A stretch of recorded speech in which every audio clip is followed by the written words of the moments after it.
পৃথিবীর এই যুদ্ধময় সময়ে হচ্ছে যে অনেকেই দেখা যাচ্ছে বাংকারে আশ্রয় নিচ্ছে, অনেকে হচ্ছে যে বাংকার আরও শক্তপোক্ত করে বানাচ্ছে। তো ঠিক এই যুদ্ধের কথা চিন্তা করে আমার যে খরগোশ, এইগুলো হচ্ছে যে ওরা হচ্ছে যে নিজেদের বাংকার বানাচ্ছে।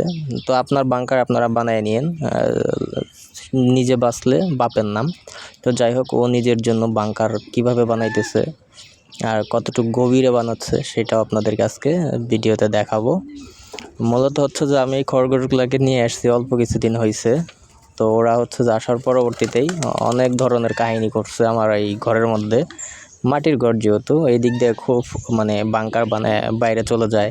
আমি আবার সকালে ধইরা আইনা ঘরে ঢুকাই। তো তারপর হচ্ছে আবার বাংকারগুলো আমি বন্ধ করে দেই।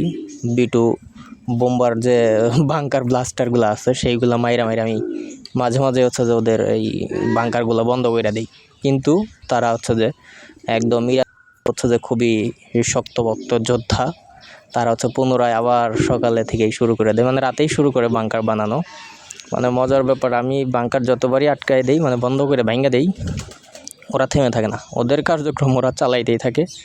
আর এই যে বাংকারটা বানাইতেছে, এই বাংকারটা বানাইতে কালকে করছিল কি, ঘরের বাইরে চলে গেছিল। এই বাংকারের শেষে গিয়ে আমি দেখি ও বাগানের ভিতরটা ঘুরতেছে। তো আমি পরে ওরে ব্যাটারে ধরে নিয়ে আসছি। এখন আবার হচ্ছে যে সেই বাংকারের ও হয়তো আবার পুনরায় কার্যক্রম শুরু করছে।